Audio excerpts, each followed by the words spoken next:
I'm Patricia Piccinini and I'm a contemporary artist. And this is my installation for the Galway International Festival 2024.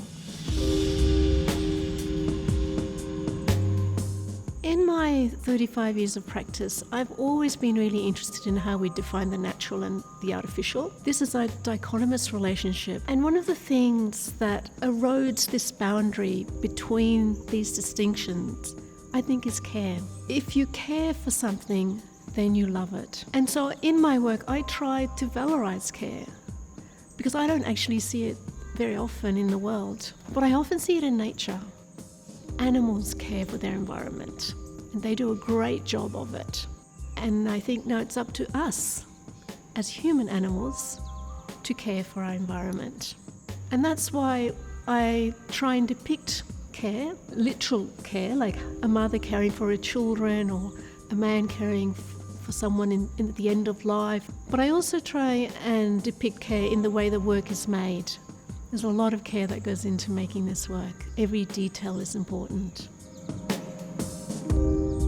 Eulogy is a special work. I mean, they're all special works, but eulogy is special in that it's the only creature that I haven't imagined.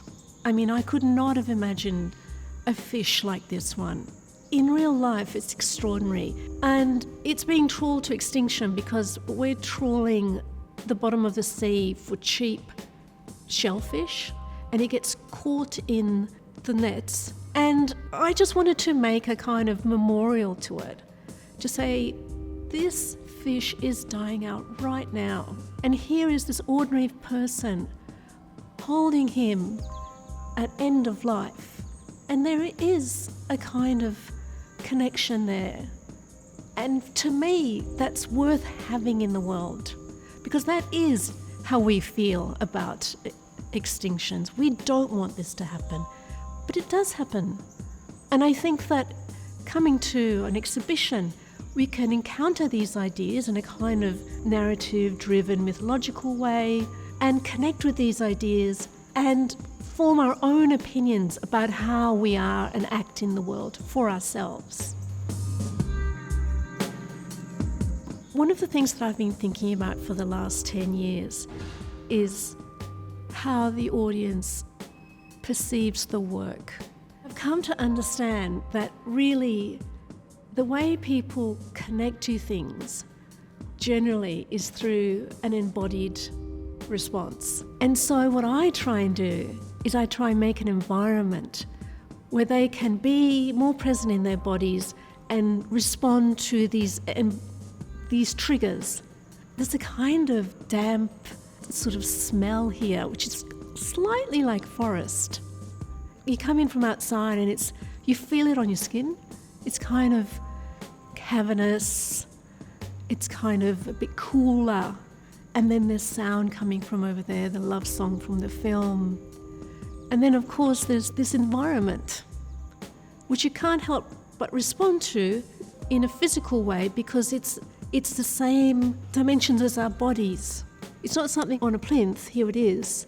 It's like, oh, I can enter this. I can imagine myself in this environment. I can suspend disbelief, even though I know it's constructed. Most of the creatures that I present here are chimeras. And the reason why I present chimeras is because they are natural and artificial, and it's really hard to tell where the boundaries stop and start, and they're seamless. And if I wrote them down, you wouldn't believe them. But if I present them in this manner as inhabitants of an environment, they seem almost conceivable. I think these works do represent a kind of way of understanding nature that could help us come to terms with how we treat the environment and how we can go forward and be with other animals.